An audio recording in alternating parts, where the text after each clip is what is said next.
Bueno, muy buenos días a todos. Bienvenidos a nuestra reunión semanal de columna. Vamos a hablar hoy de abordaje posterior en mielopatía cervical.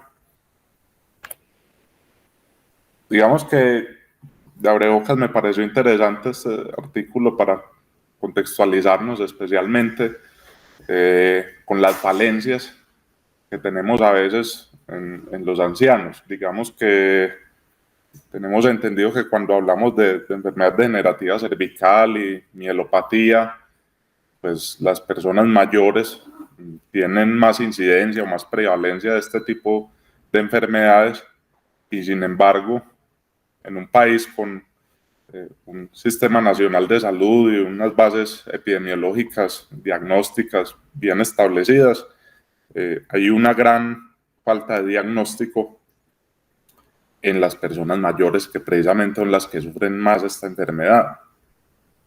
La incidencia no es poca, es de 4 a 11 por cada 100.000 personas año. Es una información epidemiológica de Taiwán o en Estados Unidos en el 2012 tenemos entre 41 y 605 por millón. The Lancet nos dice que en mayores de 40 años tenemos más del 5% de personas con enfermedad degenerativa cervical. Y como decíamos, la incidencia es mayor a partir de los 75 años, aunque la prevalencia es mayor por obvias razones de supervivencia entre las personas que tienen 50, 54 años.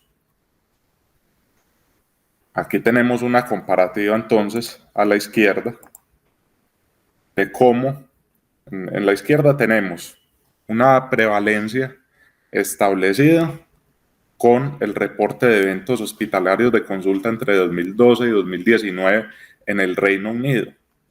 Vemos como obviamente pues en los menores tenemos entonces una prevalencia estimada mucho menor que va alcanzando un pico en lo que llamamos pues las edades productivas económicamente de la vida y que de repente va teniendo un descenso abrupto precisamente en las edades a partir de los 65 años hasta alcanzar una prevalencia establecida de 0.033 y es una prevalencia que no tiene nada que ver con la establecida en los cuadros de la derecha, la prevalencia establecida en estudios, en material científico, en estudios de cohortes y de grupos específicos.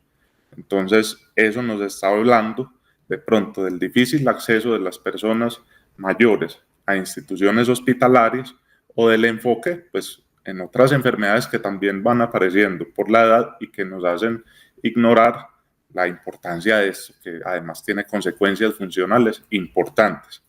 Entonces, primer mensaje interesante. Vamos a continuación simplemente a ver unos cuantos casos de cómo podemos tener compresión en el canal, en las estructuras del canal medular cervical. Vamos a observar entonces solo una serie de resonancias y aquí podemos ver entonces evidentemente en una ventana T2 un canal estrecho con mielopatía y un disco que protruye, que tiene varias intensidades, inclusive puede tener algo de calcificación, cosa que se vería mejor en una tomografía. Ahora tenemos entonces una columna cervical algo rectificada, vemos que hay una pérdida de la lordosis y tenemos entonces también una enfermedad de un nivel con mielopatía y una compresión paramediana derecha. En este caso, entonces, tenemos ese escenario de compromiso de un nivel con mielopatía y además de la rectificación, vemos que hay cierto desarrollo de una cifosis apical, ¿cierto? Entonces ya tenemos un cambio en el balance sagital de esa columna.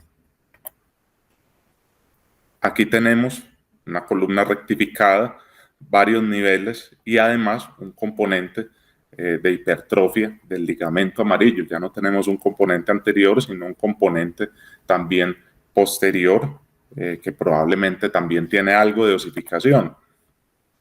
Aquí tenemos una lordosis conservada y entre C2, C4 principalmente, entonces vemos una compresión importante relacionada al ligamento longitudinal posterior.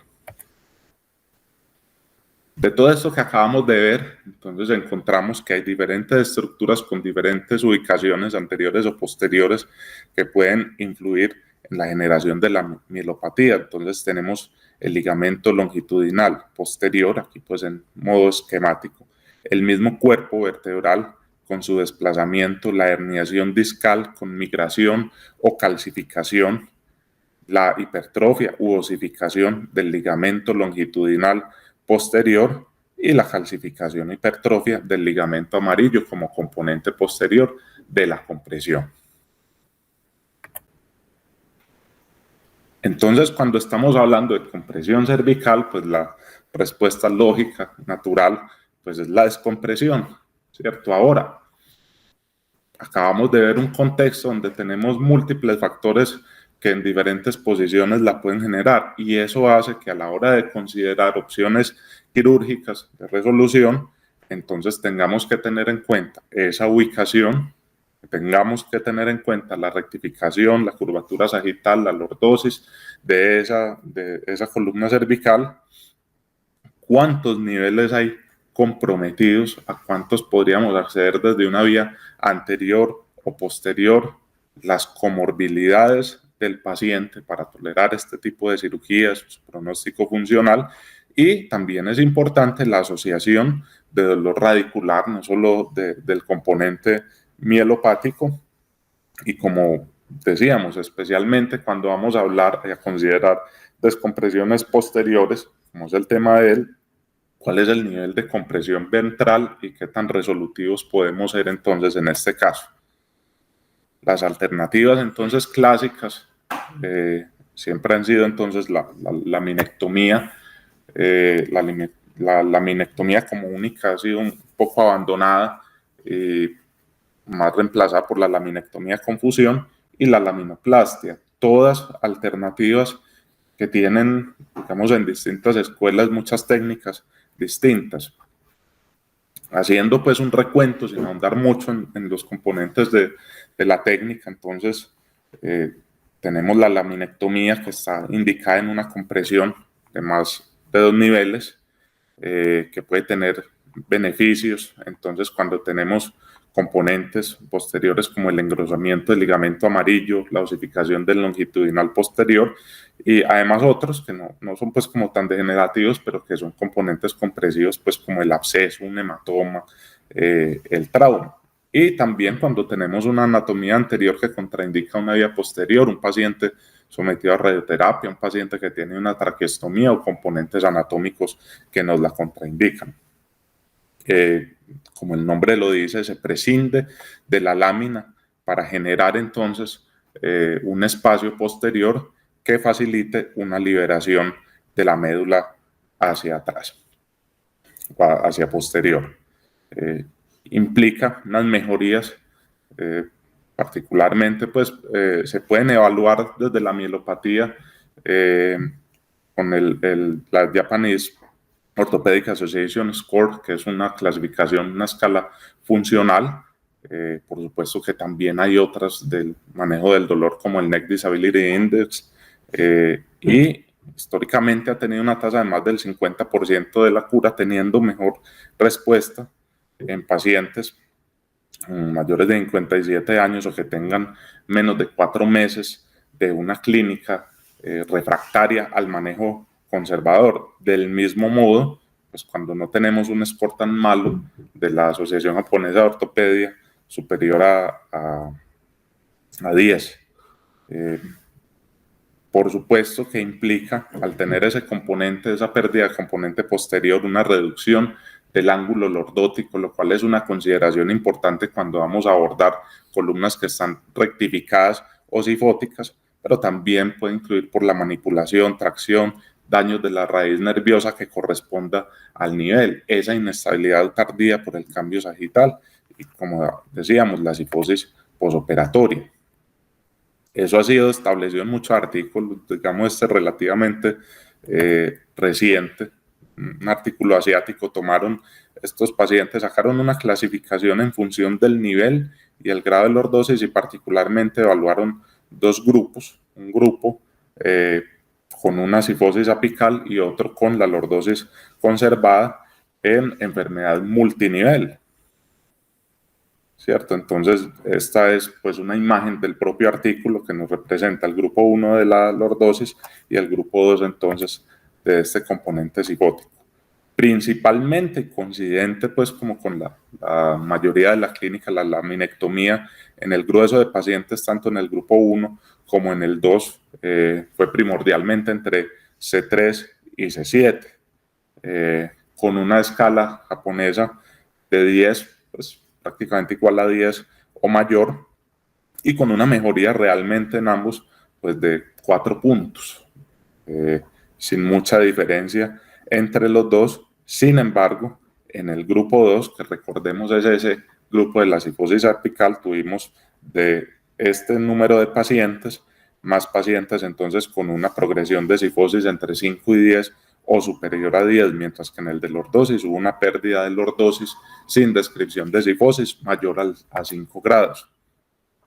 La laminectomía con fusión entonces aparece como esa respuesta al concepto de conservar entonces ese balance sagital y ese componente lordótico de la columna, indicada entonces en lo mismo en mielopatías multinivel, idealmente entonces con una lordosis preservada y además cuando hay una evidencia de inestabilidad que se pueda beneficiar de ese tipo de fusión, inclusive cuando hay evidencia dinámica entonces de una cifosis flexible puede ser aplicada la laminectomía con fusión, y se ha postulado en algunos artículos retrospectivos que además puede haber una mejoría no solo en el dolor asociado, por ejemplo, a radiculopatía, mielopatía, sino en los pacientes que tienen dolor axial.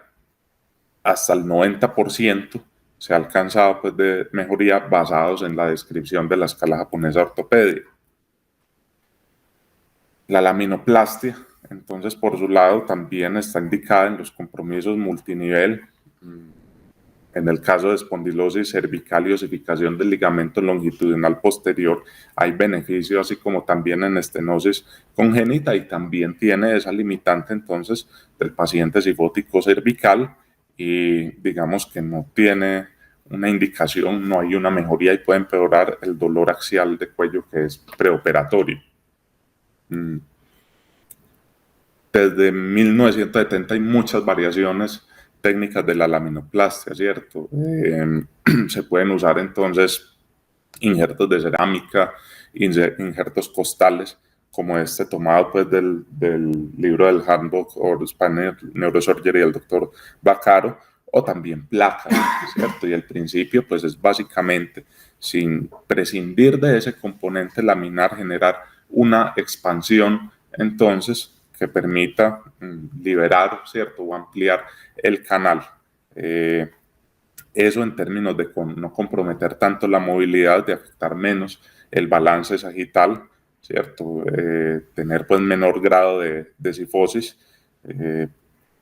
Se ha documentado que puede disminuir el desarrollo de una membrana que se genera cuando nos llevamos la lámina completa, la disminución del segmento adyacente al tener pues entonces más factores de estabilidad y menor desgarro dural por la menor manipulación del componente posterior. Cuando hablamos de hallazgos de comparaciones entre estos métodos que acabamos de describir, pues encontramos usualmente hallazgos muy disímiles, ¿cierto? En Torotani, pues en el 2009, hace una escala entonces funcional de laminectomía versus laminoplastia, sin tener mucha diferencia en la mejoría, aproximadamente pues un promedio de 3 puntos respecto al factor preoperatorio y un seguimiento a 5 años. Sin embargo, entonces, describiendo una mayor reducción en el rango de movilidad en la laminoplastia que en la laminectomía. Esto fue entonces en el 2009. En el 2017 se encuentra una diferencia más o menos de 2 puntos en la escala funcional, beneficiando la laminoplastia respecto a la laminectomía, ahora con fusión, con el factor de estabilidad que estábamos hablando. Y en el 2017, nuevamente, entonces hay una mejoría en cuanto al aspecto funcional de la laminoplastia respecto a la laminectomía, y además se describe que hay un mejor desarrollo, hay una mejor lectura de la escala visual análoga del dolor en la laminectomía respecto a la laminoplastia, sin embargo, con diferencias estadísticamente muy poco significativas. La laminoplastia, entonces, pues también tiene una tasa de efectos adversos, como puede ser principalmente la infección, el dolor posoperatorio tardío de características sobre todo axiales y la reducción de la movilidad. No se puede ignorar la prevalencia de la lesión de C5, que puede tener un desarrollo inmediato o a meses y una resolución además lenta. En general, en las complicaciones de la vía posterior es muy importante el riesgo de la cifosis, especialmente en los no instrumentados, que es grande el daño del cordón espinal por manipulación, las complicaciones inherentes de la instrumentación, el springback, que es ese fenómeno entonces donde hay una devolución, un retroceso, digamos, posicional dinámico de la estructura que liberamos y que paradójicamente puede generar entonces más compresión cervical, y por supuesto la paresia de C5, ya sea por tracción, ya sea por daño vascular, ya sea por compresión de la raíz. Tiene una incidencia del 7.8 en promedio, ¿cierto? Siendo documentada en la literatura de entre 1.4 y el 23%. Se puede presentar hasta 2 meses tras la cirugía y su recuperación puede ser lenta. Entre los factores de riesgo son una estenosis ya conocida, obviamente, el foramen C4, C5, la osificación del ligamento longitudinal posterior, este hallazgo en hombres, y una relación directamente proporcional con la edad. Y lo protege una foraminotomía, obviamente, que genere una liberación de ese espacio del foramen, y el monitoreo intraoperatorio.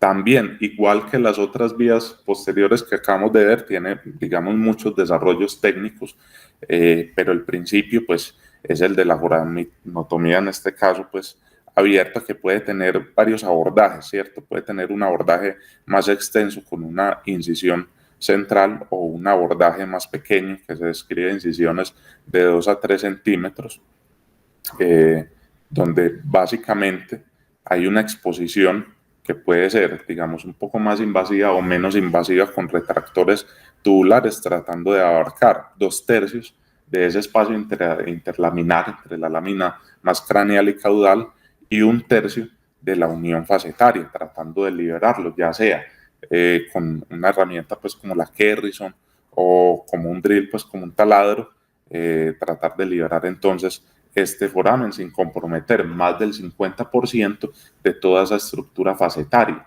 para no comprometer la estabilidad, y teniendo en cuenta que pues, debe ser un procedimiento unilateral. Idealmente, las indicaciones son naturalmente, entonces, esa compresión del foramen con una hernia lateral osteofito, y que esté asociado, por supuesto, a una radiculopatía que no tenga una mejoría con el manejo conservador, y que además sea progresivo. También la ausencia de una vía anterior en pacientes pues, que tengan disfagia, cirugías recurrentes en esa anatomía anterior, traqueostomía o radiación previa. Y también cuando tenemos pacientes especiales que tienen un alto riesgo en unión con una disectomía anterior.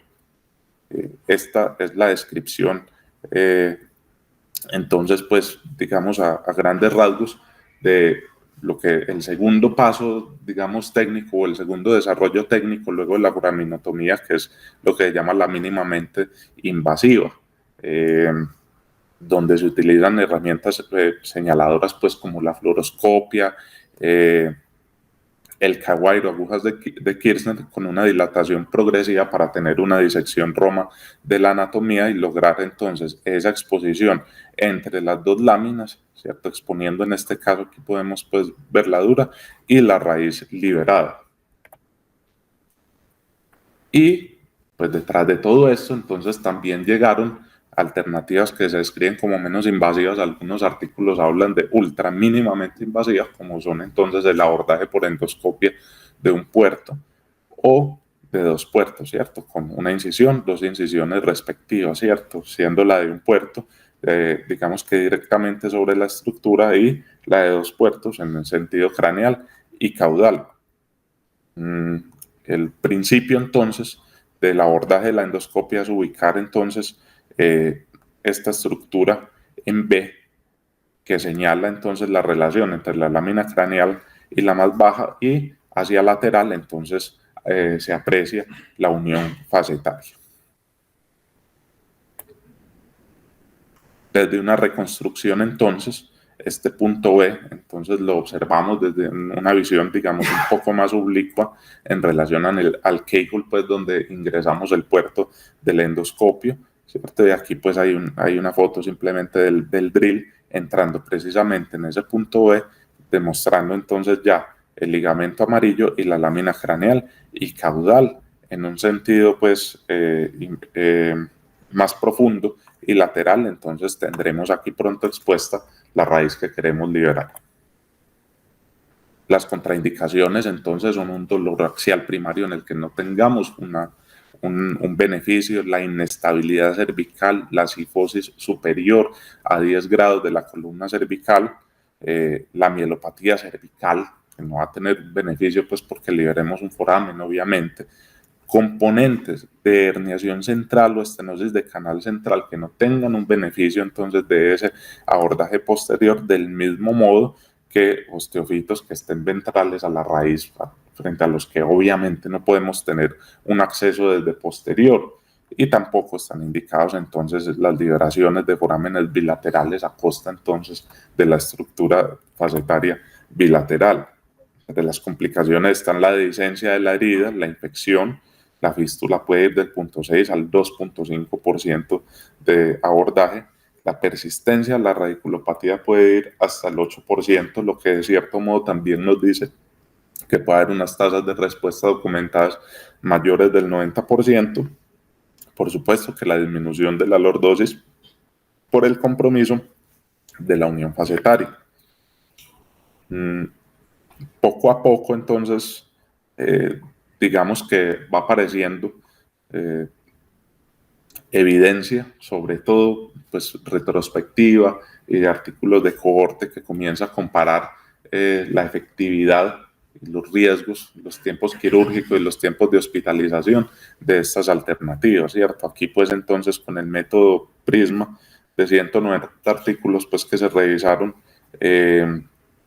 se sacaron 26 con foraminotomía abierta, se estableció que había una tasa de éxito del 92% con la abierta, y con la mínimamente invasiva, en este caso estamos hablando de la tubular, de la de retracción tubular, del 94%, eso sí con una diferencia de heterogeneidad, digamos, un poco importante entre ambas. Este artículo entonces nos habla de una diferencia entre los resultados de la mínimamente invasiva versus la abierta, y digamos que nos hace una diferencia, nos muestra una diferencia entonces cuantitativa en el seguimiento, en el sangrado, en el tiempo de cirugía y en el tiempo hospitalario. Entonces, aquí se compara, por ejemplo, entonces un grupo N, pues muy parecido entre la inversión, la incisión abierta y la endoscópica, mostrando un menor seguimiento. No se explica por qué, pero probablemente puede ser por mejoría sintomática en la endoscópica, menor tiempo operatorio. Eso estamos hablando entonces de un artículo del 2012, menor sangrado y una diferencia entonces más o menos entre 68 y 20 horas de la vigilancia posoperatoria. En ensayo, en el 2009, entonces se hace una comparación entre la abierta y la microscópica, que pues es la tubular, y se encuentra realmente muy poca diferencia en el seguimiento. En el tiempo operatorio no se evalúa sangrado, aunque en la menos invasiva hay menos tiempo de vigilancia operatoria. Nuevamente, son datos que pueden coincidir un poco en este estudio, y en general, digamos que la conclusión desde lo cuantitativo es que puede haber menos tiempo operatorio y puede haber menos vigilancia en los pacientes que tienen el abordaje pues, tubular. Este pues es relativamente reciente, salió en Neurospine hace pues, 2 años y ahora nos está comparando lo que acabamos de describir ahora. Entonces, la foraminotomía mínimamente invasiva, la endoscopia biportal y la uniportal. Entonces, la indicación propiamente de la endoscopia, de la foraminotomía endoscópica, pues para los pacientes que se incluyeron acá, ¿cierto? Eran pacientes que tenían dolor posterior de cuello, al menos 6 semanas de este dolor, con un manejo conservador fallido, que tuviesen radiculopatía por una estenosis establecida en resonancia y que fuese unilateral, y no se excluyeron los pacientes en los que se encontraron estenosis pero que fueran asintomáticas. Se excluyeron en estos pacientes quienes tenían un disco herniado, ¿cierto? O sea, un componente más anterior que fuera sometido a disectomía. Se excluyeron también los que fueran sometidos antes o en el mismo procedimiento a una laminectomía, a una descompresión multinivel o a una fusión. Se excluyeron además los pacientes con enfermedad como infección, estenosis central o inestabilidad segmentaria. Y digamos pues que entre los hallazgos que tuvieron una validez estadística importante, fue que de pronto el paciente, por ejemplo, en la intervención de endoscopia biportal se demoraron más incluso que en la microscópica, ¿cierto? Y curiosamente, en la microscópica hubo probablemente por un asunto de curva, ¿cierto? Y de experiencia, menos tiempo quirúrgico respecto a las intervenciones endoscópicas. También se demostró que en el abordaje de endoscopia uniportal en particular había menos estadía y vigilancia entonces hospitalaria posoperatoria respecto a la microscópica, por ejemplo, de 9 días versus 5. Los niveles operados fueron entre C5 y C7 principalmente. Y la tasa de complicación, entonces, la menor fue la uniportal y la mayor, curiosamente, fue en la biportal respecto a la microscópica. Las complicaciones fueron entonces daño propiamente de esa raíz, la recurrencia, hematoma, desgarro dural. Se encontró además que el diámetro del componente medio entonces de la raíz aumentaba más en el abordaje microscópico y digamos pues que por una relación de abordaje y de ángulo fue mayor el distal en el abordaje endoscópico. Y se encontró además que había una tasa de resección o un porcentaje mayor de resección de la faceta en el abordaje microscópico versus en el endoscópico, y que inclusive en la mitad de los pacientes que se sometieron al abordaje tubular, un poco más de la mitad superaron entonces el 50% de la estructura facetaria.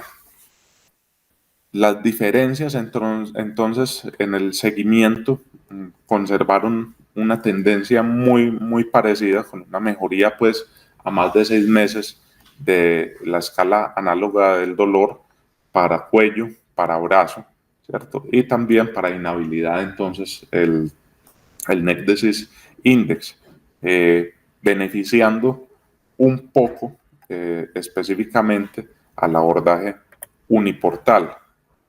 Sin embargo, digamos que con unas diferencias estadísticamente poco importantes, especialmente cuando pasaba los 6 meses, y con una success rate considerada pues como excelente o buena según los criterios de McNabb, del 97 para uniportal, 96 para biportal y 96% para microscópica. Entonces, digamos que en resumen, a grandes rasgos quería traer pues en indicaciones o digamos un modo pues como más rápido de definir la pertinencia de abordaje posterior según la WFNS, que cuando tenemos una enfermedad de 1 a 2 niveles se puede indicar entonces la laminectomía, ¿cierto? En la compresión posterior, definitivamente cuando tenemos más de 3 niveles nos tenemos que preguntar si hay un componente axial importante y si lo hay, probablemente el beneficio puede ser una laminectomía con fusión relacionada. Nos tenemos que preguntar si hay cifosis. Si no hay una cifosis importante, ¿cierto? Tenemos entonces una columna neutral o lordótica, la opción puede ser la laminoplastia. Si es flexible o hay una cifosis moderada, nuevamente aparece la fusión como factor de inestabilidad. Y definitivamente, si hay cifosis, ¿cierto? Si hay una laminectomía previa, pues la consideración de las intervenciones posteriores pues pasa a un segundo plano, ¿cierto? Entonces, mensajes importantes al hacer pues como esta revisión somera de los abordajes posteriores y de la foraminotomía. La curvatura sagital definitivamente es un criterio muy importante para definir la pertinencia de las intervenciones posteriores. Si tenemos más de 3 niveles, hay una indicación de laminectomía o laminoplastia, confusión en contexto pues, de riesgo de inestabilidad. Cuando hay una compresión posterior, es evidente que va a haber mucho beneficio con una vía posterior.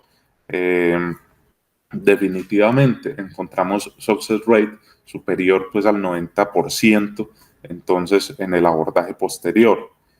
Cuando tenemos una cifosis rígida puede haber un beneficio, una consideración de un abordaje 360. En el dolor axial cervical, la consideración de la laminoplastia lo puede empeorar, y cuando miramos la evidencia actual para foraminoplastia versus abierta versus microscópica o endoscópica, encontramos que en un seguimiento a largo plazo no hay unas diferencias sustanciales en la mejoría sintomática, en la mejoría funcional de los pacientes, si bien sí parece haberlas entonces en cuanto a tiempo quirúrgico, también puede haberlas en cuanto a estancia hospitalaria, pero nos falta evidencia para hablar en términos de inestabilidad, degeneración y sobre todo el número necesario a tratar de pacientes de un procedimiento sobre otro que justifiquen, pues además, una diferencia grande pues entre costos de este abordaje endoscópico versus inclusive el tubular. Muchas gracias por su atención.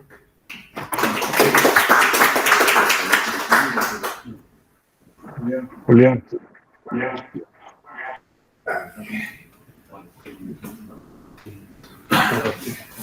Claro. Julián, muy interesante, pero yo tengo varias observaciones. Lo primero es, el residente tiende a ignorar la vía posterior como un método de tratamiento muy efectivo. Y lo digo sobre todo en trauma, el residente casi nunca piensa en la vía posterior de entrada. Lo segundo, me parece que cuando se hace una laminectomía, la laminectomía debe ser mínimo de 3 espacios, ojalá de 4. En esta semana pasada o hace un mes, uno de nuestros residentes tuvo una complicación grave porque hizo una laminectomía solamente de 2 niveles y eso genera una herniación de la médula, sobre todo cuando hay una muy buena lordosis. Entonces, siempre que vamos a hacer una laminectomía, ojalá 4 niveles. Y con respecto a la laminectomía, un error que yo veo muy frecuentemente es que no se le pide TAC al paciente y entonces hacemos laminectomía más fusión porque es otra costumbre que tenemos, que creemos que todos los pacientes hay que fusionarlos. Hacemos laminectomía más fusión, pero en el TAC se observa que todo está fusionado ya, sobre todo en pacientes mayores de 80 años. Entonces estamos adicionando una morbilidad que es, pues, obviamente innecesaria. Cuando hacemos la aminoplastia quedamos muy contentos, pero ignoramos que el paciente con la aminoplastia queda con más dolor cervical que el paciente con la minectomía o la minectomía más fusión. Entonces ese es un problema que tiene la laminoplastia y tenemos que considerar antes de hacerla. Y en lo que más quiero hacer énfasis es en la foraminotomía. Te enfocaste mucho en la foraminotomía endoscópica, pero también, como lo venía diciendo, como el residente está más enfocado en la vida anterior, ha ignorado la realización de la foraminotomía, la cual es un procedimiento muy sencillo, es un procedimiento muy fácil de hacer, con una incisión muy pequeña, y yo creo que antes de hacer un abordaje por vía endoscópica debemos aprenderlo a hacer por vía abierta.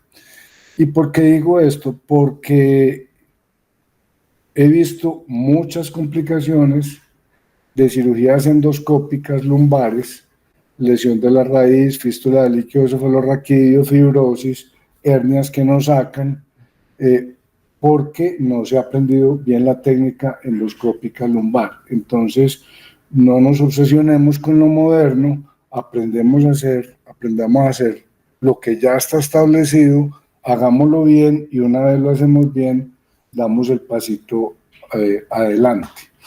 Eso era todo lo que tenía para decir. Me pareció una muy buena revisión, Julián.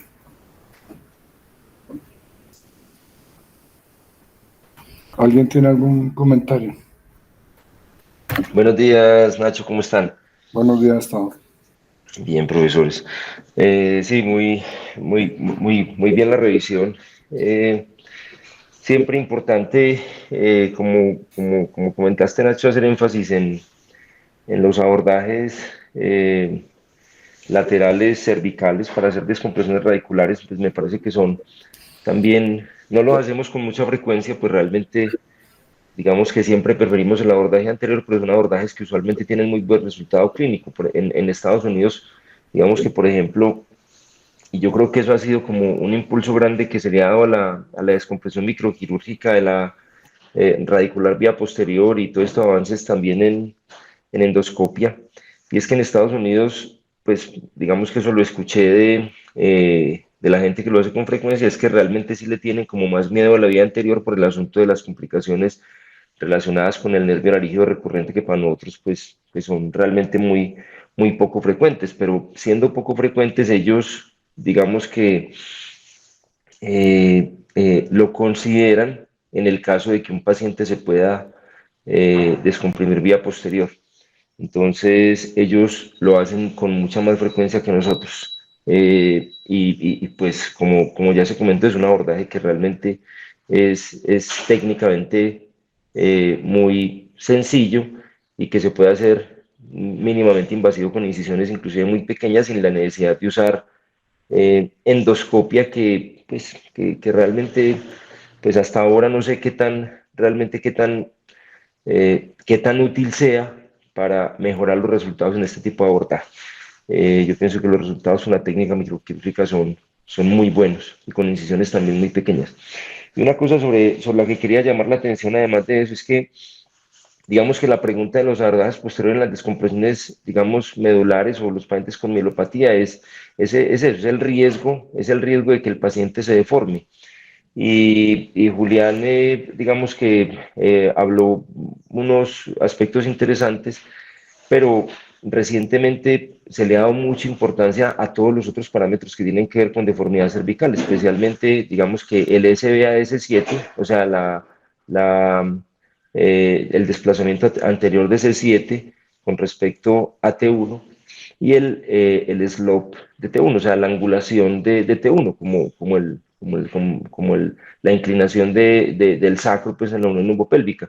Entonces, digamos que aunque todos estos factores todavía se están caracterizando bien para tratar de definir cómo se correlacionan con el pronóstico de los pacientes que se operan en la columna cervical, especialmente en los pacientes con deformidad, hay que tener en cuenta que pacientes con inclinaciones muy extremas de T1, digamos que a eso se refiere inclinaciones mayores de 20 grados del plato superior de T1, tienen más riesgo de tener deformidad cervical y pérdida de la lordosis que los pacientes que no tienen, que tienen inclinaciones de T1 más, digamos, menos pronunciadas. Lo mismo, pacientes con inclinaciones o con SBAs, o sea, desplazamientos anteriores desde el centro de C2 relacionados con la esquina postero superior de T1 mayores de 22 milímetros también tienen más riesgos. Entonces, digamos que aunque globalmente pareciera que una laminoplastia bien hecha no aumenta el riesgo de cifosis, aunque ya se sabe que los pacientes que se llevan a la laminoplastia sí tienen más dolor, o sea, tienen más dolor que los pacientes que llevan a vida anteriores, más dolor axial, aunque puede que no tengan una incidencia muy alta de deformidad cervical, sí está claro que los pacientes que tienen inclinaciones más elevadas de T1 o SBAs más altos, mayores de 20 milímetros, mayores de 20 grados, realmente se asocian a más riesgo de deformidad cervical. Y obviamente más riesgo de deformidad cervical es más riesgo nuevamente de deterioro, nuevamente de mielopatía y obviamente pues riesgo de fracaso quirúrgico.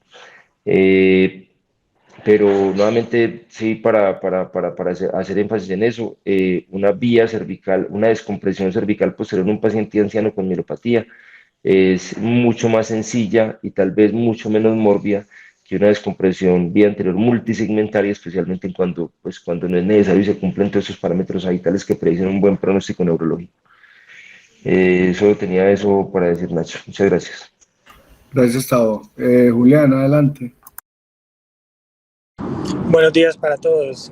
Complementando, Tavo, lo que decías, cuando la inclinación de T1 es muy elevada, es muy importante hacer un análisis del balance sagital y de la cifosis torácica, porque muchas veces es un mecanismo compensatorio de una hipercifosis torácica. Entonces, pues eso apenas está como tratando de definirlo, pero es muy importante hacer un análisis global del paciente. Cuando hay esas hiperlordosis y la inclinación de T1 muy marcada, hay que evaluar la cifosis torácica. Solamente quería mencionar eso como complemento. Bueno, y yo quiero complementar algo, y es, recientemente me tocó hacer un peritaje y condenan, pues la pregunta del abogado es, ¿por qué no usaron potenciales neuromonitoreo en cirugía? Yo creo que esto se va a imponer. Nosotros la semana pasada tuvimos una complicación en el palotón solamente por la colocación del paciente. El paciente, desde que lo colocamos en la mesa, empezó con hipotensión y probablemente la lesión se produjo en ese momento. Entonces, no sé ustedes qué piensan, si debemos pedir siempre neuromonitoreo en estos pacientes. Pues, Nacho,